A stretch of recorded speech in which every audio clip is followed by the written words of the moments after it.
Let's get this little party started, our cross-Canada trucked-up tour. But first, I am going to test the newly minted electric highway all the way to the Yukon and back again on 2 different routes. Looking forward to it. Let's kick it off and see what happens.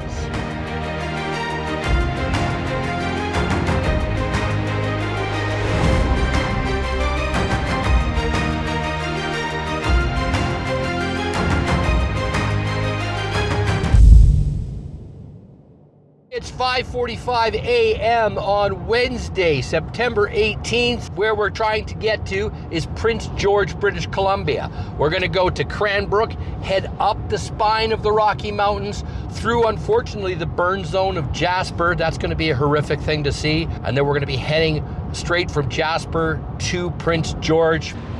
We are in the city of Cranbrook, and I am charging for the first time at a Tesla supercharger. That's going to speed things up as I make my trip across Canada. One thing that I have proved is that I know how to create drama. In Cranbrook, I discovered that I'd left my charging cable and adapter for my Mac at the house. And that's what I need to edit with my software for the next, 30 days. I decided to pop into the Staples in Cranbrook, and I got lucky. On the road a little late.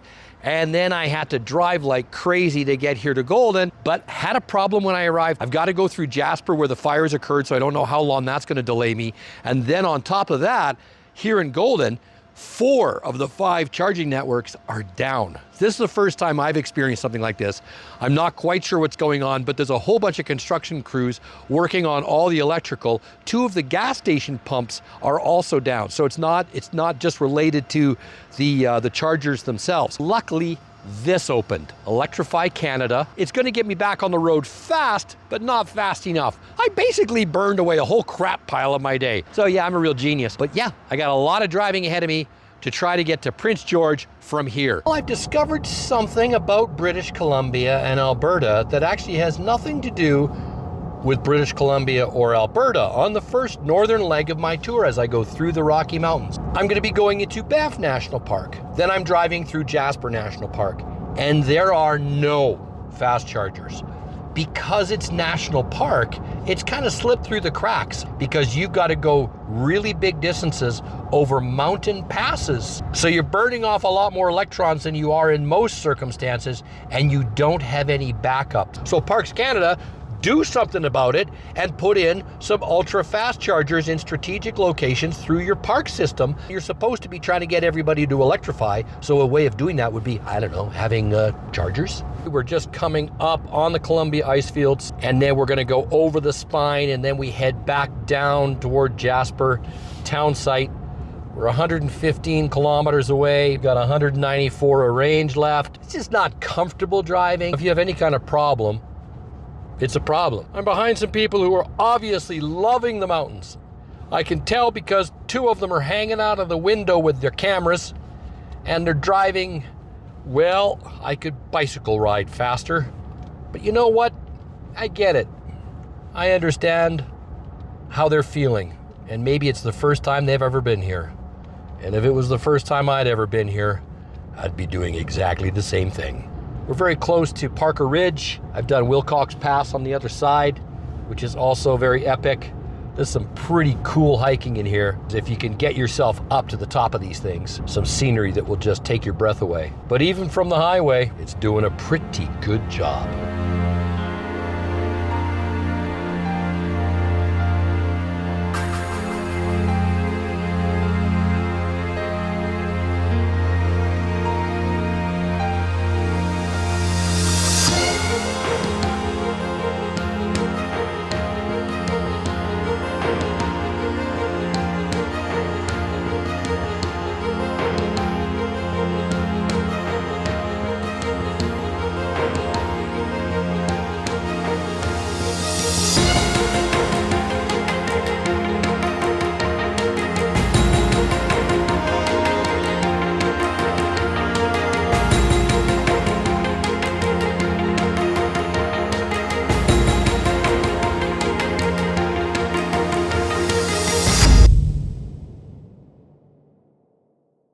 We just passed the sign that said we've left Banff National Park, entered Jasper National Park. We've now come to this pinnacle where most of the highway from Wilcox Pass all the way into Jasper is slowly going down. Now, when I came here as a kid, you see that little lake right there?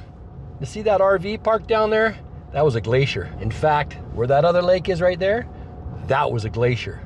That glacier has receded back hundreds of meters since I was a kid, which makes me really old, or makes that melting season pretty freaking sped up. Look at the moraines left behind. Those big tills of soil you see pulled over there, that's where the glacier sat. That was all dug up by the glacier as it moved. Isn't that wild? All these moraines you see, all these big hills and mounds of gravel, that's all churned up by the glacier. The good news and the bad news about mountain passes. The bad news is when you're going up mountain passes, it freaks the shit out of you because you watch all your range disappear at an exponential rate. And then the good news is when you get the other side, you gain some of it back. The question is how much? Well, this one has been awesome because once I got to Columbia ice fields and I went over, it's 107 kilometers or 65 miles all the way down.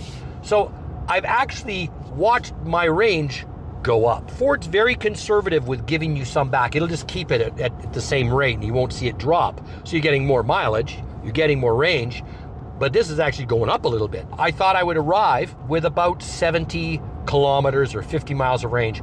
Looks like I'm gonna arrive with about 120, which means I won't have to charge up as long. I can just plug in, grab a whole bunch of kilowatts in Jasper, and then head for McBride, because McBride has Tesla V3 superchargers. This is important. Anybody who now going to start using the Tesla superchargers, we just got news that GM has shown up on the Tesla app. So it looks like more and more vehicles, once they get the adapters, will be able to use the Tesla superchargers.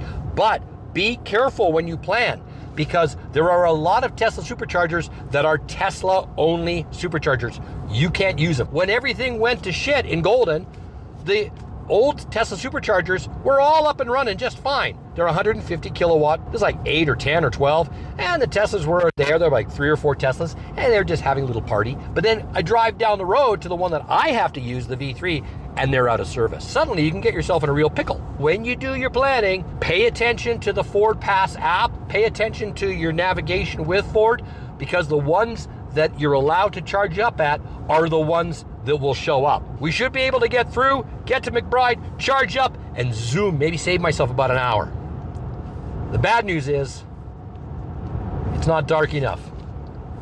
And I think I'm arriving in the burn zone.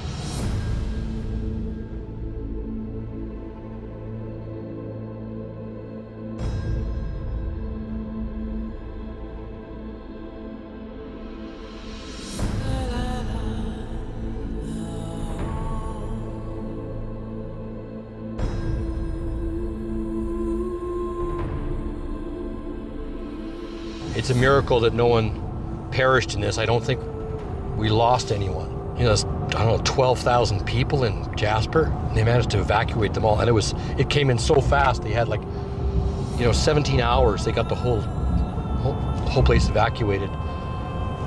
People slept in their vehicles, and you just start to. It's hard to fathom. It's such a sad thought too that you kind of don't want to think about the wildlife. All the bear and the elk and the deer and the wolverine and the moose and the wolf and the coyotes and just everything. They couldn't outrun this. They had no idea which way it was going. We don't think about that toll sometimes, but the toll, we already know with these kind of fires, it's really, really high. Really high. What we lose. Oh my God. Oh my God. The towns, some parts survived. I got very lucky indeed, because here in Jasper, there's they saved a lot of the town. I can't believe how much they were able to save. They lost a lot, an awful lot. Some of the most beautiful, iconic parts were saved. The firefighters did unbelievable things here. I got lucky because I didn't even know there were Tesla superchargers here. I thought they would have been burned down, but both the Flow and Tesla are up, and these are V3. I just need to top up in McBride. This is going to save me like an hour. What's good news is the vitality and the resolve of the people here in Jasper. Restaurants are open, and the main strip down here didn't seem to have suffered that badly, and they're working at it already. They're just going at it. Yeah. But it's not something I really want to film. This is very personal, very private to a lot of people, and I don't think it's appropriate. So I'm going to charge up and hit the road. We're in McBride at the Tesla supercharger here. I'll tell you, we've gained about 2 hours. I might actually make it to Prince George before midnight. So that's not bad. With all the things that have happened today, I'm happy. Tesla's basically helping me out quite a lot. This one here's another supercharger. I'm charging right now at 184 kilowatts. My truck is rated to 155. Obviously, the new 2024 Flash gets a little bit more juice because it's been staying there. I've gone from like 30% to 55% at 185, 184 kilowatts. That's fantastic. So it's totally maximizing the use of the Tesla superchargers. I don't have to stop long. I'm almost ready already. I've got 208 kilometers to go, and I've already got 225 kilometers of range. I'm going to put another 50 to 100 in it, and I'll be able to get to the campsite, I'm thinking before midnight, which would be so awesome. I got to get some shut-eye. Let's get back on the road, wrap this one up for the night, and get ourselves to Prince George. Good morning. We arrived in at around midnight. Got the tent set up super fast. Didn't take me long at all. We did 1,180 kilometers, or about 750 miles yesterday, and we managed to have 2 successful truck top stops, so I'm grateful for that. Wish it could have been 3, but we made it, and I am here at Mamaye RV Park, just outside of Prince George on White Road, and I'm so grateful. Here's an example of Northern BC hospitality. They've got great facilities here, and they've got 50 amp charging. Right over there on a NEMA 1450 plug. They just welcomed me. So if you're coming through this way, Prince George, and you're planning on camping, you've got an EV truck, and you're looking for a place to stay where you can camp, well, here's a perfect example. You can bring your trailer, you can bring your tent, and the guy's name is Edward, and he's gonna be happy to take care of you, as he did with me. He was excited about having me here. He welcomed me. He said, absolutely, you can plug in your truck. I told him what my truck pulls, 32 amps on a NEMA 1450. He says most of the RVs in here pulling 50. And I'm getting really close to being fully charged. It's currently just 7 a.m. and my little blue light down there is almost, if you can see that, it's almost full. I can set off on my day. Now think if you were camping with your camping trailer, you plug in overnight on your first day, you don't plug in your trailer. And then for the next week, you plug in your trailer and you leave with a full truck. I mean, you can't do that with a gas or diesel. This is one busy stretch of highway. There are so many logging trucks. There is just a constant stream of semi-trucks. And everybody up here is a pickup truck owner. It's the most congestion I've seen driving all of BC outside of the urban centers. Different kind of traffic. But I mean, right here, semi.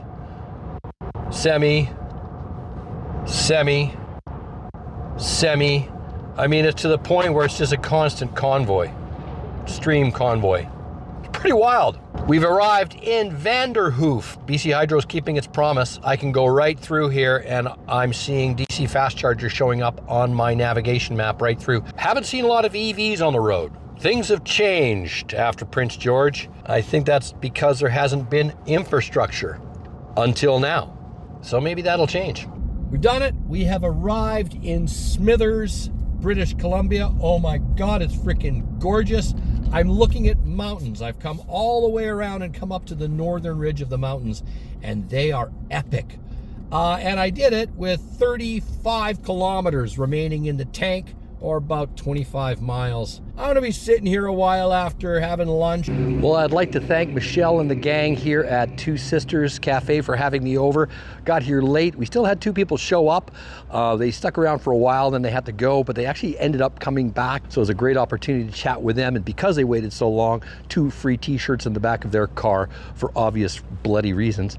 So it is off to Dease Lake and then up to the Yukon. Better get hustling. We are in the district of New Hazelton, and we've got Again, BC fast chargers, but they're all 50 kilowatt. It's not horrible, but if you're on a mission to get from A to B in a certain amount of time, this really limits our abilities to do these kind of things. But the good news is you couldn't even come up this way before. It wasn't even possible in EV. This area is still pretty dicey. We're going to be heading up that highway north, and Dease Lake just got operational, I think, a week ago. Before that, there was no Dease Lake. And we're talking 850 kilometers, so what is that, 500 miles? From here. That's one hell of a trip. So I'm going to be getting there again only because of these slower charges. As soon as you get past Prince George, you no longer have the fast chargers. They disappear. You don't see them up here. But you've got frequent slow chargers that are called fast chargers, all 50 kilowatt. We really need to double these up, BC Hydro. We got to get these up to 100 kilowatt. I know this, it's a political football. I know there's all kinds of things associated with that. But you're going to really help out the north. I can't tell you how many people really want to come up here. I can't tell you how positive everyone's been, like Mama Ye, the place I'm going, Watson Lake RV Park. They've been so positive and welcoming and saying, hey, yeah, we want to see you guys come up here. We want to see more camping and RVing and travel and make it possible for everybody. So they're all game. They've been just absolutely supportive. But if we don't have these things getting up past 50 kilowatts, not happening. But we're in stage one. After I leave here, it's 200 kilometers to get to the next charger, and that's not BC Hydro. That's a private one called EV Connect. It's supposed to be fast. It's supposed to be 200 kilowatt, which would be absolutely brilliant. But there's some dicey things written about whether or not it's going to be operational or not. So let's hope, because I can't physically get from here to Dease Lake yet, unless I stay at this charger until I'm at 90%, which means 5:30 p.m. It's currently 4:30 p.m. That's another hour sitting at a fast charger getting the picture. So I would arrive at like 1:30, 2 o'clock in the morning. Again, as soon as you start heading up north, like really up north, you can make it anywhere you want to go, but man, it's going to take you a while. This is it. I'm making the turn. We're leaving Highway 16 west. It'll take you to Prince Rupert, and then you could literally sail down 16 hours in a ferry and head all the way down to Vancouver Island. But now we're turning north and we are heading up Highway 37. Here I'm crossing the Skeena River. Wow, it is beautiful. It is the north. And we're heading for Alaska. We're not gonna get that far, but that's where we're heading. Something really cool happened. We went from almost entirely coniferous forests to deciduous. And we've seen this change as we've moved up north. Now there's still a mix, but the predominant thing that we're looking at as I drive along here, mostly deciduous forests now. There was a mix. You can definitely see how it's changed. I can understand why there's a little bit of a challenge electrifying all of British Columbia. Think about what it would take to make that all electrified. You suddenly realize as you're driving that there's no power poles. There's nothing. From when I turned off to the next place where there's power, a community, generators, whatever, is 200 kilometers. And then after I get there, and hopefully I'm able to charge, I'm driving another 300 kilometers before I get to another hamlet, village, town. I'm not even sure where I'm driving or what I'm driving to, but I know in between, they're squat. This is really off-grid. So kudos to my trucked up guys and gals who pointed out, you haven't driven BC. No, you haven't driven BC, because most of individuals familiar with British Columbia will refer to Prince George as north. So I'm telling you, you don't fathom it at first. So from Prince George, northern BC, to where I'm going is another 1,000 kilometers or 600 miles north of North BC. When I left Smithers, without putting in charging times, it said I had 9 hours and 20 minutes to go. In a large part of Canada, there's nothing. There's nobody. Oh, sure, there's logging and there's mining. I mean, I love it. I'm having an adventure. But it makes you think, did I check the pressure in my spare tire? Do I have 3 days worth of necessities and survival food in my bug out bag? Because you start to realize, these things become exponentially more important as you drive further north. Oh my goodness, I just filmed power lines. It was just kind of funny that, a thing of note. It's like, oh, look, power lines. It's like driving through the prairies and going, oh, look, a tree. We are skirting Alaska. Alaska's right over there because it panhandle. It kind of comes down where BC and Alaska kind of abut one another. And Stewart, BC, is right over there.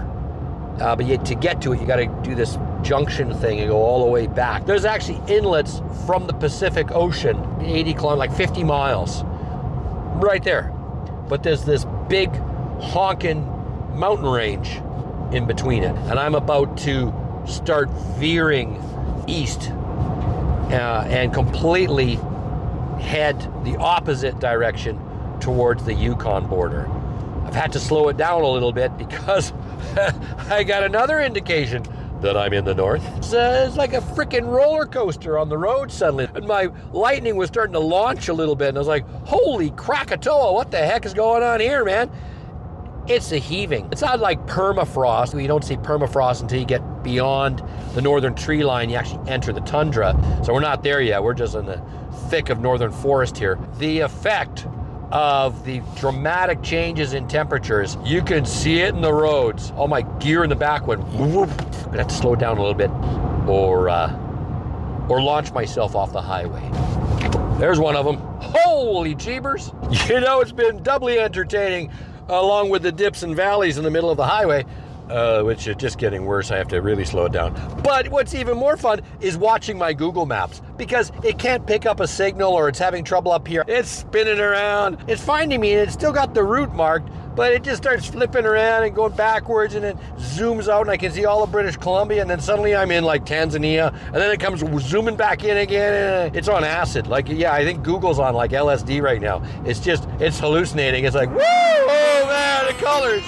The moment of truth. We have arrived at Mizziadin Lake. There is one EV fast charger and it shows that it's a 200 kilowatt, the same system that's used by Chevron, FreeWire. Nobody seems to have used it. It looks fully charged up. If this doesn't work, take a look here. We've got 49 kilometers of range. And the next stop is 300 kilometers away. That's the sound of music right there. You hear that humming? Yeah, that means I'm charging. Whee! So it's a little complex. You can go through this two ways when you're up north. There's no Wi-Fi, there's no cell phone coverage. So what would have been smart for me to do, or anyone else coming up here, is to have already got the app when planning your trip, when you're coming up somewhere like this, where this huge area, this huge swath, where there's no services at all. A lot of people bring jerry cans, a lot of people bring gas, just in case they run into problems. Well, you could always bring a generator, I guess. The thing is, though, is they got it all set up to deal with that. So if you take a look over here, how to charge, basically, what it's telling us to do is you basically just go number one and you do connect to their Wi-Fi. You enter this password, you download the app that they know you probably forgot to do on your way, and then basically you use the decal, which is basically a QR code, and you scan it, and then you go. And then you set up your payment information, and you start an account by registering. So it's actually a little complex, but it wouldn't be if you weren't in the middle of nowhere with no services. So they've got it all set up for you.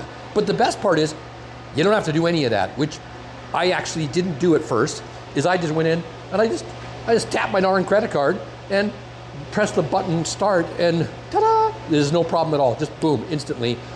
But I also wanted to find out if the other one worked for some important reasons. The reason that this place had me worried so much was because a bearded Tesla guy who came up here in his Cybertruck and he roasted the place. He said, oh, the app was crap and it didn't work and the thing timed out every time he tapped his card. Well, he's left himself a reputation here because when I went in, they all know him, but maybe not for the right reasons. We're ambassadors when we travel.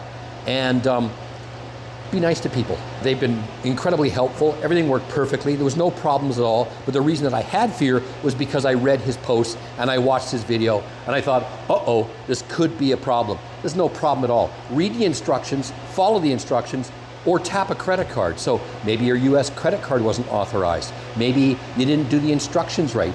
Maybe it was your Cybertruck. There's no problem with it. In fact, it's got a 10 out of 10 rating when I went online, which had me quite curious that everybody else was having an okay time with it, not having any problems. Here's my take. Prepare in advance, maybe download the app before you hit the road, and you should be totally fine doing everything. By the way, it's got 1-800 numbers, it's got troubleshooting written all over the place. I think if there was a problem, they'd take care of you. And by the way, there's some level 2s sitting right outside over here. They even provide 110 plugs if things get ugly, just to make sure that you can get on the way somehow. So thanks to these guys, I'm really grateful. And I'm hoping there's another one of these down the road. I'm really pleased about the First Nations of Iskut because they have put these EV chargers in place as part of their community. And what a huge difference this has made. This has opened up the north in such a big positive way. I'm so grateful. Here was the real shocker. Pulling in here, I've got to say, is the first time I've really felt anxiety because I'm driving 200-300 kilometers stretches. And we really needed one more charger somewhere in that 600-mile distance from starting to turn onto Highway 37 when we took toward the Alaska Highway all the way up to the Yukon. There should be 4, not 3 available, and there isn't. And the reason that there isn't is there's nothing in between. There's no villages, there's no services, no generators, so they can only put in 3. But here's the scary part. If anything would have happened here and I wouldn't have been able to get into this particular one, I had enough in my tank, quote unquote, to come in 6 kilometers shy of Dease Lake. Dease Lake down. So I'm so happy I managed to pull into Iskut Nation and charge up, and pushing myself a little bit further to 94%, which I almost never do, probably saved my butt. When I got to Dease Lake, I was so happy, pulled in, brightly lit, BC Hydro new DC fast chargers installed, and not only were they not 50 kilowatt, which is what I was expecting they installed, they were 180 kilowatt and 100 kilowatt. They were also pull-through stations with 2 ports on either side, so trucks can come in with trailers and boats and charge up without having to unhook their frickin' trailers. I thought, finally they're getting it right. And I pull up and the network's down. Now they've only been open for like a week or 2 weeks. Like, I'm early in the cycle here. I'm right on the cusp of this actually happening. So I was taking a bit of a crapshoot anyway. And once BC Hydro gets new stations, like new charging stations worked out, there's rarely a problem afterwards. They're very reliable, but at first they suck. And in this case, it was exactly that. And then they provided a phone number, said if the network's down, call this 1-800 number and a technician can get you up and running. That would require a cell signal. There's no cell signal, there's no phone, and it's 1 o'clock in the morning, so I can't go knock on someone's door and ask them if I can use their phone to call BC Hydro to get the chargers working. I had to go for it. And to get to Watson Lake, my truck said I had 27 extra kilometers. And as I pulled away from Dease Lake, I started going uphill, and that dropped to 0. And then it was telling me, you're not gonna make it. But I had no choice. I turned off everything. I turned off the heater. I turned off my Pro Power on board. Anything that could draw a current, I turned it off. And I started to edge up. And by the time it was about 2 o'clock in the morning, I had 50 extra kilometers. And the first rest stop I found, I thought, I gotta sleep. I was gonna sleep in Dease Lake for a couple hours. I hadn't slept at all. It was 2 o'clock in the morning. I'll sneak in an hour before I get to Watson Lake, where I'll take another couple of hours of sleep. So I pull off the road, I go to sleep, and an hour later my alarm on my phone goes off and I'm freezing cold. Temperatures plummeted to -4, and my battery's thermal management system is running. I can hear it running. I'm like, oh crap. And I turn on my truck and all of my 50 kilometers that I'd built up is gone. And it's telling me, you're not going to make it to Watson Lake. I was going to be about 20 kilometers shy. I thought, well, I got to go for it, and we're just going to see what happens. And I did the same thing again, and I eked out an extra 40 kilometers. And I am parked here at 6 o'clock in the frickin' morning at Watson Lake, charging on a flow charger here in the Yukon territories. And I am going to go, it's going to take me about 2 hours to charge because I'm at 0 and I've got to get up to like 95%. So I'm going to have a sleep. I'm going to sleep for a couple of hours. I'm going to go over and have my trucked up stop greet at 8 o'clock as scheduled. And then I'm going to head off. But man, talk about cutting it tight. But here's good news for all of you in the future. You won't have to worry about any of this because they're installing, as I drove through Hope Lake, it's between Dease Lake and Watson Lake, Yukon, and they've installed another BC Hydro fast charge, and they're fast chargers. They're just not up, they're still gated off. I'm just a little early and I'm very cold, and I'm gonna go turn on and crank my heaters while I'm charging and pass out. It is 9:30 in the morning. I'm leaving Watson Lake, Yukon, celebrating that I did the Highway 37 route that up until 2 weeks ago was said to be impossible to do. But when I charged up in Watson Lake, which is free by the way, thank you Watson Lake for that. Somebody decided that I was overnight camping or something, maybe didn't know what was going on, but I was not allowed to sleep. I got about an hour's worth of sleep, so there's a rest stop up ahead.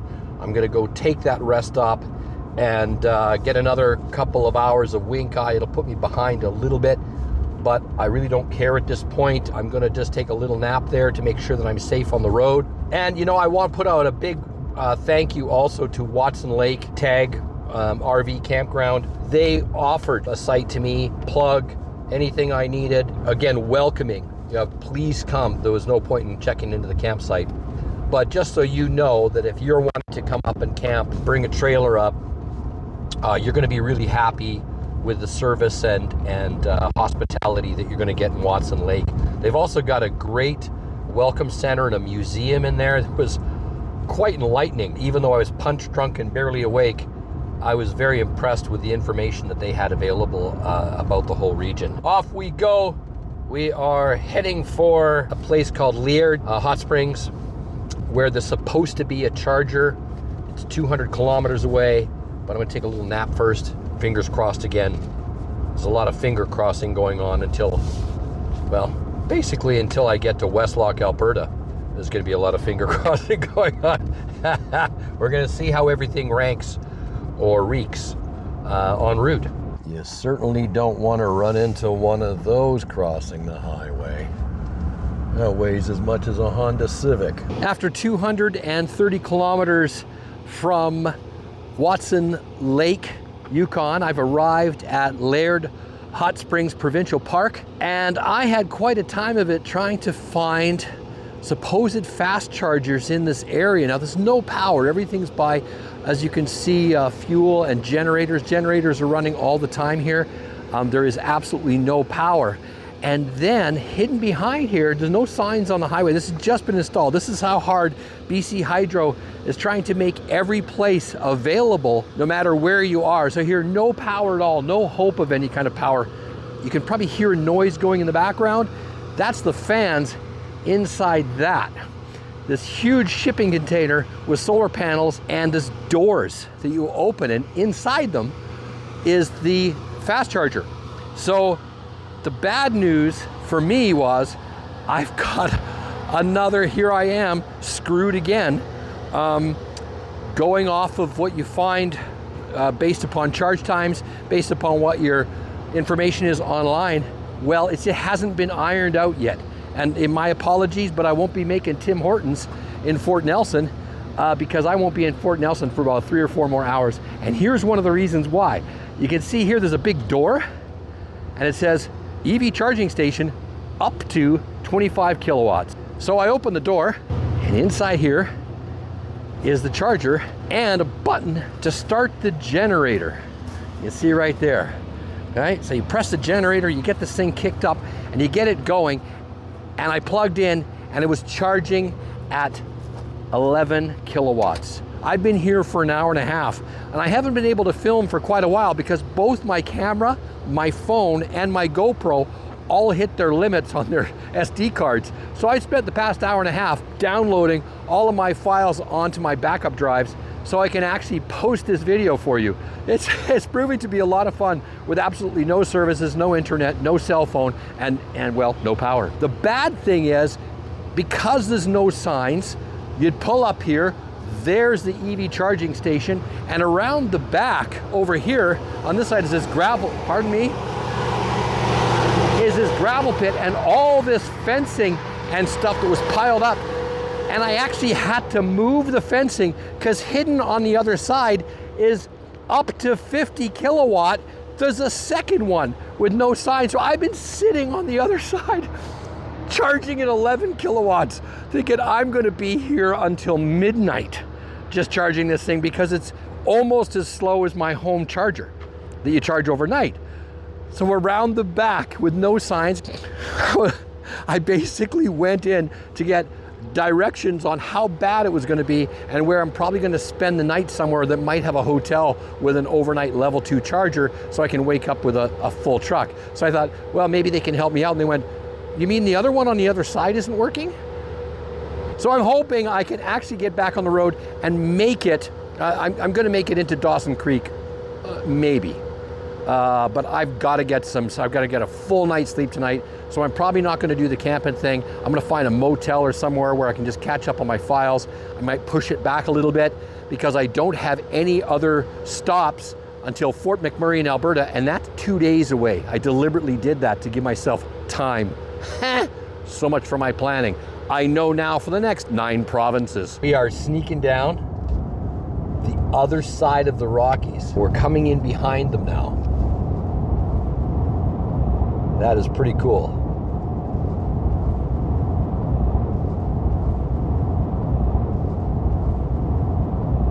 So over there, you can just see off in the distance, I don't know if you can see that, are the Rocky Mountains.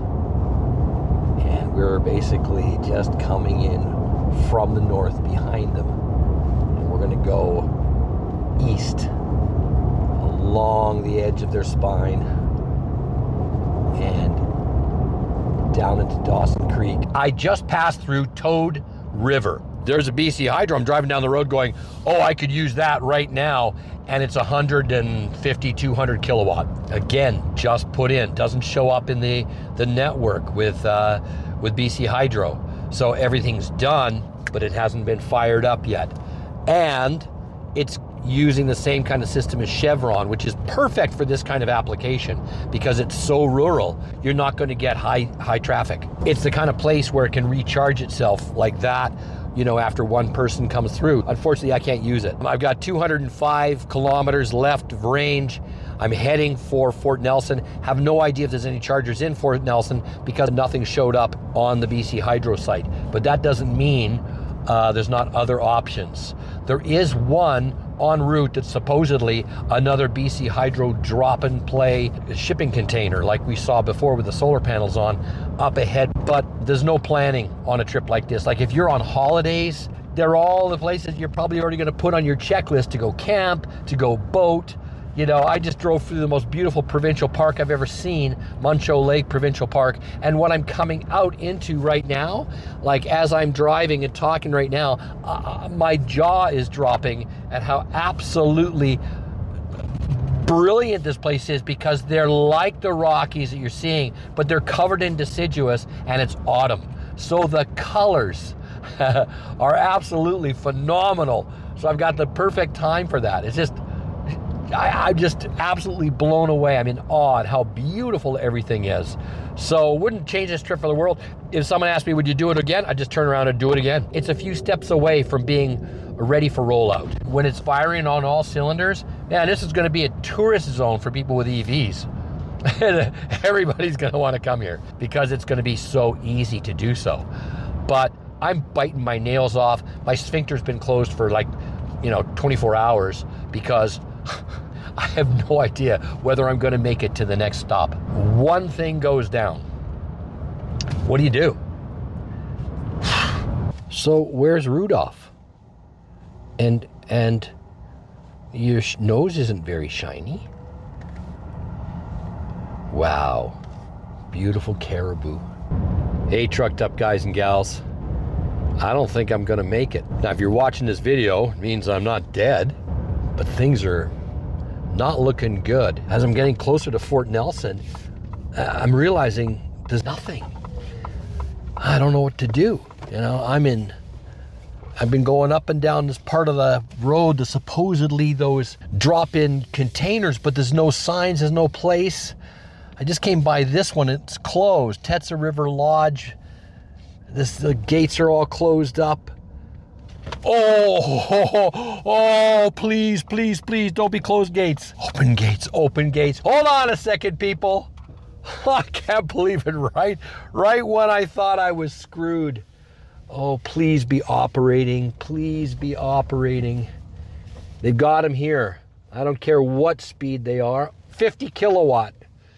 I'll take it, please be running. I might make it after all. We don't need it. We don't need that kind of drama. We really don't. We need signs. We need all of these things to be running. I should have done this in the spring, I guess. Oh well, I guess I'm an idiot. Oh man, I've never been so happy to see a shipping container. I've been driving up and down here, running out of juice, because I knew I wasn't going to find anything at Fort Nelson other than a hotel with possibly a level 2 charger. But hey, look, here we are, the lodge that's closed for the season. There's this cloud of diesel coming up, and it's coming off that generator for him to just run stuff here. And he's got massive tanks to run everything. But we are up and running. It's 3:45 in the morning. Fantastic news. Got into Port Nelson, thought, oh my goodness, I still got 6-7 hours to go to Dawson Creek. But lo and behold, they just installed BC Hydro super fast chargers in Fort Nelson that still don't even show up on their own app as active. They were active. I charged at 200 kilowatts. I went to bed I rented a motel in Fort Nelson. I'd only got about 2 or 3 hours sleep the night before, so I went, okay, I know I'm not gonna be unsafe on the roads. I've been sleeping at the fast chargers in between, but not enough. Was asleep by 8:30, up at 2:30 on the road, and I'm currently in Prophet River, another one that's just come online. And these are free, charging at 150 kilowatt, which is going to get me to Dawson Creek, I'm hoping, just a little after 8 o'clock for my meet and greet truck stop in Dawson Creek at Beans and Barley. We have made it, the final stop, Dawson Creek. Got here for my truck stop at lovely Beans and Barley Cafe. Man, the coffee there is good. In fact, before I leave, I'm going to go back and get another one. And I was thinking, well, I'm going to have a sleep because I was out very early, as I noted earlier, so I thought I'd catch a couple of wink eyes, but guess what? BC Hydro's installed these brand new hyper fast chargers. Well, hyper maybe not, super. We're at 180 kilowatts, and each side can draw 180, and there's 3 of them. So that's 6 vehicles can draw here. You can pull in with a truck and trailer as well.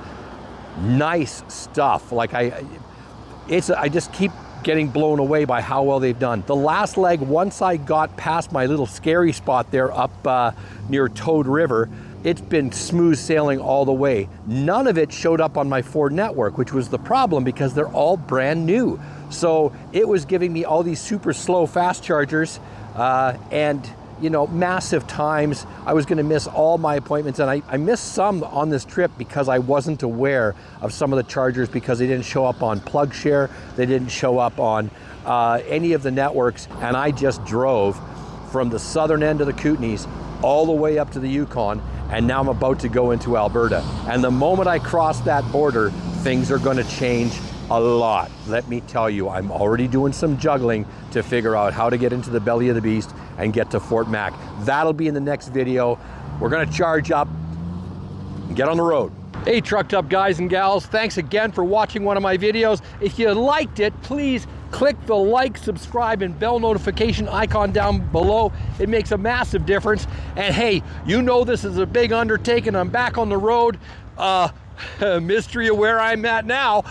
You'll find out when you watch the next one.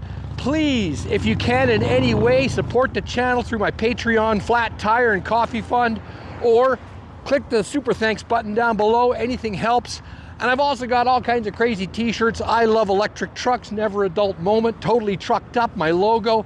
Got a whole bunch of options. I hope you're interested. If you'd like to pick one up, the links are down below. Thank you so much for supporting the channel. We'll talk to you soon.